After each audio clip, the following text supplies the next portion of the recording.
Hey everyone, welcome to my channel. आज की इस वीडियो में मैं आपको प्रोवाइड कर रही हूँ क्लास 10th ज्योग्राफी के चैप्टर नंबर 1 संसाधन एवं विकास के notes for Hindi medium students. आप किसी भी बोर्ड के स्टूडेंट हो और आपके बोर्ड में एनसीईआरटी सिलेबस चल रहा है तो आप इन नोट्स को अपने पास लिख सकते हो। ठीक है, तो ये सबसे पहले तो मैं आपको ये बता दूं कि नोट्स बहुत इम्पॉर्टेंट होते हैं, बहुत इम्पॉर्टेंट रोल प्ले करते हैं। जब आपके एग्ज़ाम्स आने वाले होते हैं तब आपको शॉर्ट रिवीजन में ये बहुत हेल्प करते हैं।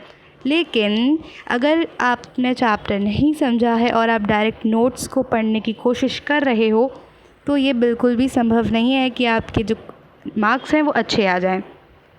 क्यों?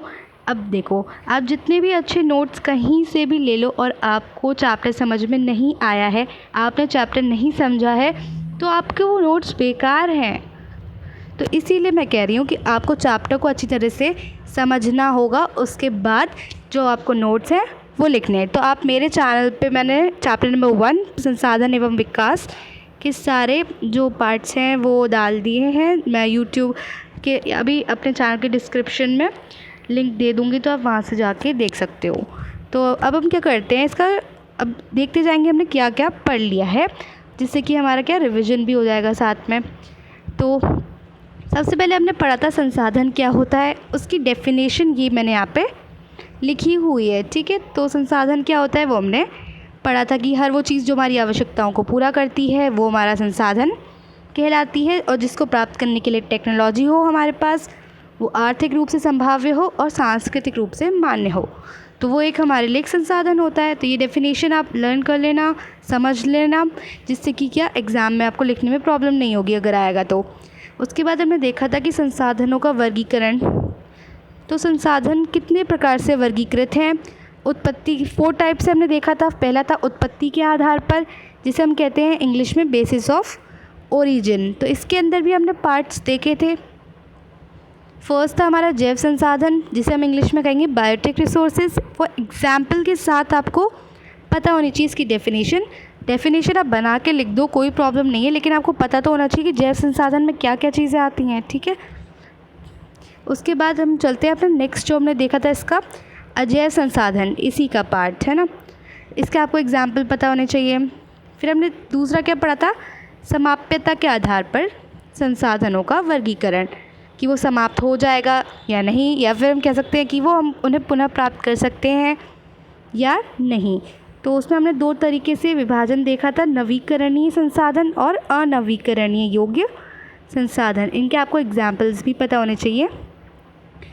फिर हमने थर्ड देखा था स्वामित्व के आधार पर, तो बेसिस ऑफ ओनरशिप। फर्स्ट हमारा व्यक्तिगत संसाधन, इसमें हमने क्या 4 टाइप के पढ़े थे इसके अंदर, व्यक्तिगत संसाधन, सामुदायिक स्वामित्व वाले संसाधन, राष्ट्रीय संसाधन और अंतर्राष्ट्रीय संसाधन, जैसे अंतर्राष्ट्रीय जल फॉर एग्जाम्पल। तो ये आपको क्या होना चाहिए, पता होना चाहिए क्या क्या हमारे किस टाइप से बटा हुआ है, संसाधनों का वर्गीकरण किस टाइप से है। फिर हमने 4th वाला देखा था विकास के स्तर के आधार पर, basis of status of development. तो इसमें हमने इस तरह से टेबल बनाना सीखा था, है ना। इसमें आपको क्या मिलेगा, इसमें आपको जो विकास के स्तर के आधार पर संसाधन है उसमें आपको 4 टाइप से पढ़ने पड़ेंगे। इसमें 4 टाइप हमारे क्या हैं, बटे हुए हैं इस वाले संसाधन के जो विभाजन है उसमें। जैसे फर्स्ट है हमारा संभावी संसाधन, विकसित संसाधन है दूसरा, तीसरा भंडार संसाधन और चौथा है संचित कोश संसाधन। तो इसमें हमने देखा था कि इनको हम क्या इन चारों चीज़ों से देखेंगे।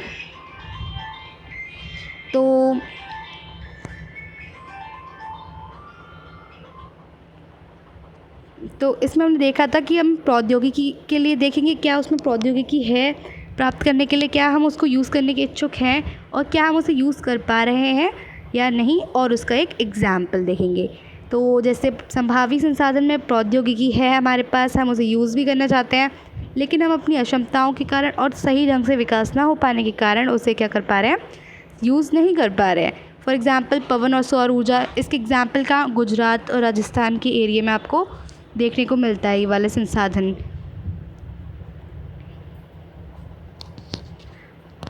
दूसरा हम देखते हैं विकसित संसाधन। तो इसके लिए प्रौद्योगिकी है, यूज़ करने के इच्छुक भी हैं हम और उसे यूज़ भी कर रहे हैं। For example petroleum. तो इसी तरीके से हमें क्या करना होता है, चारों चीज़ों को देखना होता है। भंडार में हमने देखा था प्रौद्योगिकी नहीं है, हम उसको यूज़ करने के इच्छुक हैं लेकिन हम उसे यूज़ नहीं कर पा रहे हैं। तो इसका एग्ज़ाम्पल था हमारा H2O। अब H2O, अब आप बोलोगे H2O तो पानी का ये सूत्र है, फॉर्मूला है, तो हम पानी तो यूज़ करते हैं, लेकिन नहीं, हम इसमें पानी को यूज़ करने के मोटिव से नहीं बोल रहे हैं, हम किसी और चीज़ के मोटिव से बोल रहे हैं। तो मैंने अपनी वीडियो में आपको समझाया अच्छी तरीके से, तो आप वीडियो को पहले देखो, उसके बाद आपको समझ में आ जाएगा। ठीक है, ऐसे ही हमारा संचित कोश है। तो यहाँ पे मैंने डेफिनेशन लिखी है। तो आपको क्या है, अगर आपको ये वाली जो टेबल है ये बनाना आ जाएगी ना, अगर आप समझ लोगे इसको तो आप डेफिनेशन खुद बना लोगे, आपको लर्न करने की ज़रूरत नहीं होगी। तो आपको क्या है, इस टेबल को समझ लेना अच्छी तरह से, फिर डेफिनेशन अपने आप बन जाएगी, जैसे कि मैं बना के दिखाती हूँ। तो संभावी संसाधन की डेफिनेशन बताओ, अगर आप ऐसा कुछ आया तो आप कैसे लिखोगे, वे संसाधन जिनको प्राप्त करने के लिए प्रौद्योगिकी उपलब्ध है, हम उनको उपयोग करने के इच्छुक भी हैं, लेकिन हम अपनी अक्षमताओं के कारण और सही ढंग से विकास ना हो पाने के कारण उनको उपयोग नहीं कर पा रहे हैं। वे संसाधन संभावी संसाधन कहलाते हैं। फॉर एग्ज़ाम्पल पवन और सौर ऊर्जा। ये बन गई हमारी डेफिनेशन। और यहाँ पे डेफिनेशन देखो, अब ज़रूरी नहीं है कि एकदम आपके वर्ड्स मैच करने चाहिए मुझसे या फिर डेफिनेशन से, आप अपने मन से बना के लिख सकते हो, लेकिन जो की पॉइंट्स हैं वो होने चाहिए। की पॉइंट्स मतलब क्या, जैसे कि यहाँ पे प्रौद्योगिकी उपलब्ध है, यूज़ करने के इच्छुक हैं और हम उसे अपनी क्षमताओं और विकास ना हो पाने के कारण यूज़ नहीं कर पा रहे। तो ये हो गई हमारे की पॉइंट्स। तो ये तो डेफिनेशन में होने चाहिए, इसके बिना डेफिनेशन कैसे बनेगी आपकी। ठीक है, तो ये हो गया आपकी डेफिनेशन। एग्ज़ाम्पल भी आपको देना चाहिए, जिससे कि आपका आंसर प्रेजेंटेटिव अच्छी तरह से प्रेजेंटेशन आपका अच्छा होगा। सेकेंड हमारा विकसित संसाधन, भंडार, स्टॉक कहते हैं इसको हम इंग्लिश में, इसका एग्ज़ाम्पल दिया है। फोर्थ हमारा संचित कोश। तो ये हमारा हो गया। अब हमने क्या देखा था, फिर संसाधन के अंधाधुंध उपयोग से निम्न समस्याएं पैदा हो गई हैं। तो जो समस्याएं पैदा हो गई थी हमने उनको पढ़ा था कि जो संसाधन है वो हमारे ख़त्म होते जा रहे हैं, उनका ह्रास होता जा रहा है। संसाधन समाज के कुछ ही लोगों के हाथों में आ गए हैं, गरीब और अमीर के। एंड हमने देखा था ग्लोबल वार्मिंग इश्यूज़ होने लग गए हैं, जो पृथ्वी है उसका तापमान बढ़ने लग गया है। लेकिन फिर हमने देखा था इसका एक सॉल्यूशन भी है, जो है सतत पोषणीय विकास। तो सतत पोषणीय विकास में क्या होता है, इसमें हमने पढ़ा था कि जो हमारी आज की ज़रूरतों को पूरा करते हुए वर्तमान विकास की प्रक्रिया जो है वो उसको बिना नुकसान पहुंचाए, जैसे यहाँ से पढ़ना स्टार्ट करते हैं। सतत पोषणीय आर्थिक विकास का अर्थ है कि विकास जो है पर्यावरण को बिना नुकसान पहुंचाए हो और वर्तमान की जो ज़रूरत है वो भी पूरी हो जाए और भविष्य की पीढ़ियों की जो आवश्यकता है उसको भी हम अवहेलना ना करें, मतलब कि हम फ्यूचर यूज़ के लिए भी उसको रखें और अपनी ज़रूरतों को पूरा करें। ठीक है, इसका मतलब ये नहीं है कि अगर हमें संसाधनों को बचाना है तो हम अपनी ज़रूरतों को पूरा ना करें, केवल हम आने वाली पीढ़ी के लिए वो रख दें, ऐसा नहीं है। हमें अपनी ज़रूरतों के हिसाब से वो चीज़ें यूज़ करनी है, ज़्यादा नहीं यूज़ करना है, अपनी जितना ज़रूरत है उतना। ठीक है, ना कि अपना मन भरने के लिए। और जो हमारा फ्यूचर है उसके लिए हमें रिज़र्व कर देना उस चीज़ को, बस। अब देखो, अब ये यहाँ पे संसाधन नियोजन देखा था हमने कि जो संसाधन है उसको हम किस तरह से नियोजन करते हैं, रिसोर्सेज की जो प्लानिंग किस तरीके से की जाती है, तो हमने वो देखा था। सबसे पहले इसमें एक क्वेश्चन उठता है कि why do we need resource planning, हमें संसाधन नियोजन की क्या ज़रूरत है। तो यहाँ पे दिया है क्यों ज़रूरत है। एंड यहाँ पे मैंने कुछ चीज़ दी है, जैसे भारत में संसाधन असमान रूप से वर्गीकृत हैं। तो यहाँ पे बताया गया है कि कहाँ कहाँ क्या क्या चीज़ें हैं, जैसे झारखंड, मध्य प्रदेश, छत्तीसगढ़ में प्रचुर मात्रा में खनिज कोयला पाया जाता है और अरुणाचल प्रदेश में प्रचुर मात्रा में जल संसाधन पाया जाता है और लैक ऑफ मतलब कमी, उसकी कमी है। जैसे राजस्थान में लैक ऑफ मतलब कमी है किसकी, जल संसाधन की, पानी वहाँ पे कम है। तो ठीक है, तो ये चीज़ आपको क्या है समझ लेनी है, कोई ज़्यादा रेक्टिफिकेशन नहीं करना है। फिर हमने देखा था भारत में संसाधन नियोजन के 3 चरण हैं, किस तरीके से जो संसाधन है वो हमें प्राप्त होते हैं। फर्स्ट हमें पहचानना होता है, सेकेंड हमें उसकी पूरी प्रोसेस है, उसका पूरा ढांचा तैयार करना होता है, स्ट्रक्चर। एंड देन हमें क्या होता है, पूरी जगह पर उसको बांट देना होता है, संपूर्ण विकास कर देना होता है उसका। फिर हमने देखा था संसाधनों का संरक्षण के प्रति जो गांधी जी की जो प्रति चिंता थी, गांधी जी ने जो चिंता जताई थी अपनी, उसके बारे में उन्होंने कुछ कहा था, तो वो ये कथन था। ठीक है, तो वो भी हमने पढ़ा अपनी वीडियोस में, काफ़ी अच्छा कहा उन्होंने। और ये चैप्टर बहुत आसान है, बहुत इंटरेस्टिंग है, तो आप पढ़ोगे समझ के तो आपको सब कुछ समझ आएगा। एंड फिर हमने पढ़ा था भू संसाधन, लैंड एज अ रिसोर्स, मतलब जो भूमि है वो किस तरह से हम संसाधन की तरह यूज़ करते हैं। तो भू संसाधन के यहाँ पे यूजेस दिए हुए हैं, क्या क्या यूजेस हैं, हम भूमि पर रहते हैं, ये सारे मैंने आपको वीडियो में पढ़ाया है। एंड फिर हमने देखी थी क्या क्या कमी है इसकी भूमि की। तो एक कमी हमने देखी थी कि लिमिटेड है, इसको बढ़ाया नहीं जा सकता है। जैसे हमारी पॉपुलेशन बढ़ती जा रही है तो हम जो हमारी लैंड है, भूमि है, उसको नहीं बढ़ा सकते, वो तो उतनी ही रहेगी। फिर हमने देखा था जो भारतीय भूभाग का विभाजन किस तरीके से है, जो हमारे भारत में किस प्रकार की भू आकृतियाँ पाई जाती हैं, मतलब टोटल जो हमारा 3.28 मिलियन स्क्वायर किलोमीटर एरिया है, उसमें क्या क्या चीज़ें, मैदान है, पर्वत है और पठार कितना कितना % है, तो वो हमने देखा था। अब हम देखते हैं, फिर हमने देखा था भूमि निम्नीकरण और संरक्षण उपाय, कि भूमि किस तरीके से ख़राब होती है एंड उसका संरक्षण किस प्रकार से किया जा सकता है, उसको किस तरीके से बचाया जा सकता है।